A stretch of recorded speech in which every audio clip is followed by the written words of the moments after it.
Y en este bloque, y a pedido de muchos papis, muchas mamis fundamentalmente, vamos a hablar directamente desde PROAR, Programa de Asistencia Reproductiva de Rosario, donde atienden a las distintas etapas y edades de la mujer.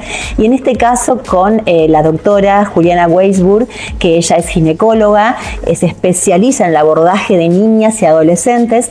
Hablamos sobre un tema que, bueno, para ellas las inquieta, para las niñas, ¿no?, que están por tener su primera menstruación, su primera menarca.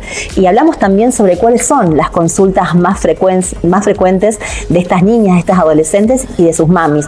Por supuesto, todo esto siempre sirve para saber cómo tratarlo, cómo conversar del tema, cómo sumar. Esta es la idea de lo que hacemos siempre con cada uno de los profesionales excelentes que se encuentran en Versión Vanguardia, desde PROAR.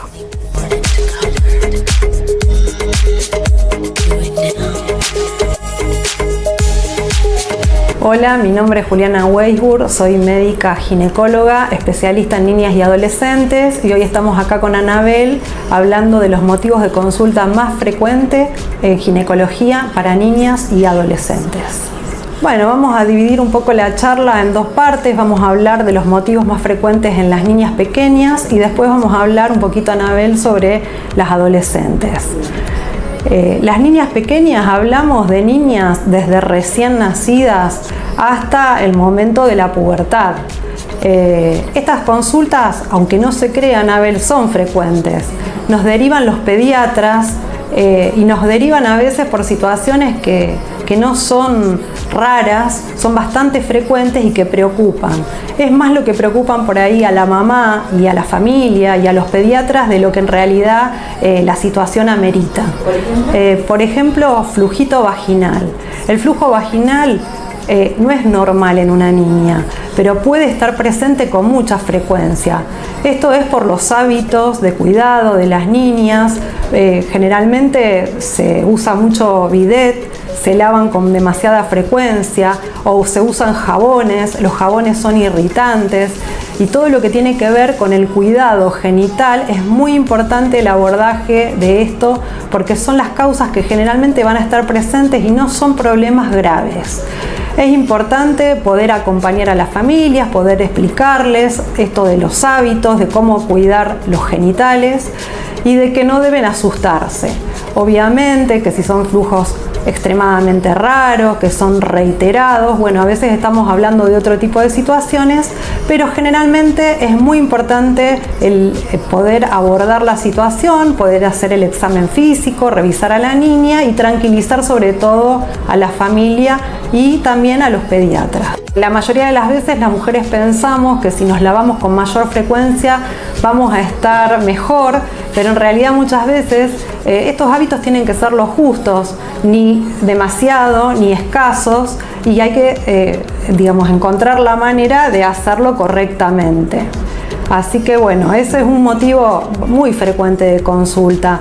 Después, otras veces, en niñas muy pequeñitas, la derivación suele venir de parte de los pediatras, porque aparecen, o las niñas nacen, tienen todavía signos puberales cuando son pequeñitas, y eso es porque la mamá pasa hormonas a través de la placenta. Entonces las niñas pueden nacer con un agrandamiento mamario o inclusive con un flujo mucoso, que estos signos desaparecen en el transcurso desde el primer mes en adelante. A veces se perpetúa ese agrandamiento mamario y es ahí cuando preocupa al pediatra o a la madre. Y bueno, y ahí es cuando recibimos la derivación. En general, este tipo de agrandamiento mamario va a retroceder con el tiempo.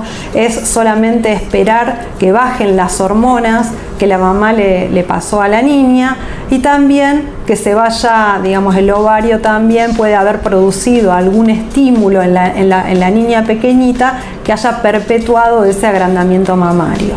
Pero no es algo que realmente sea importante. En general, no hay patologías graves en ginecología infantil, pero cuando se trata de la salud de los genitales, suele preocupar a las familias y a las mamás. Con respecto a las adolescentes también, hay que diferenciar también dos momentos, Anabel. El primer momento es cuando la niña está por menstruar. ¿Y qué tema? Porque en realidad empiezan con el botón mamario y las familias creen que la menstruación va a ocurrir al día siguiente. Y esto no es así. Digamos, hay un periodo de tiempo que va transcurriendo desde que aparecen los primeros signos, que es la aparición generalmente del botón mamario. En otras niñas puede comenzar el desarrollo con la presentación de vello pubiano, pero generalmente lo primero que aparece es el botón mamario. Y desde que aparece el botón mamario hasta que aparece la primera menstruación, que se llama menarca, suelen pasar aproximadamente 2 años y medio. Es bastante, por eso hay que tranquilizar a las familias y decirles que esto, digamos, va a llevar un tiempo, que no va a ser inmediato, pero bueno, que en esa etapa, si esa consulta fue precoz, a los 8 años o 7 años y medio, muchas veces hay que justamente en ese periodo hacer un seguimiento cercano de la niña, justamente para diagnosticar una pubertad precoz. Mira, Anabel, yo estoy convencida que la educación sexual empieza desde que nacemos. Empieza no solamente con el lenguaje, empieza con el comportamiento, con las conductas en casa.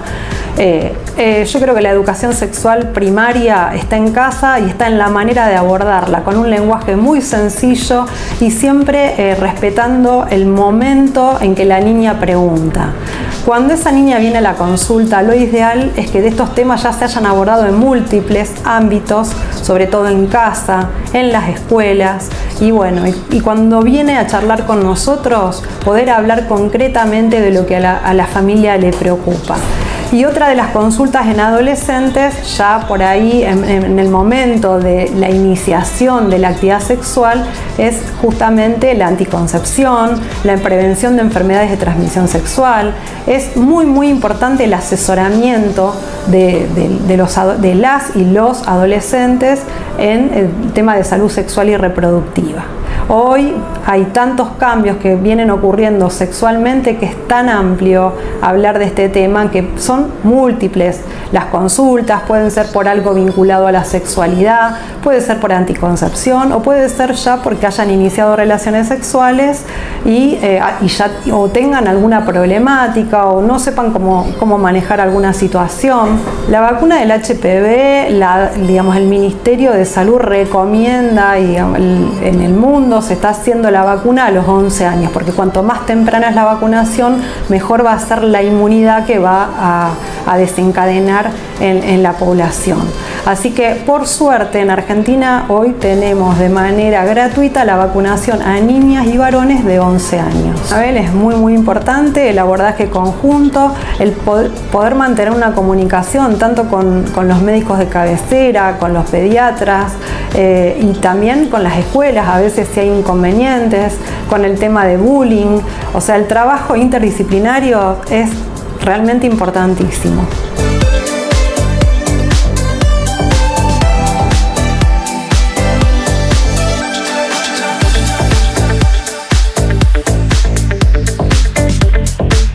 Nova, líderes en biodesarrollo. Un futuro sostenible a través de la ciencia, comprometidos con la producción de alimentos.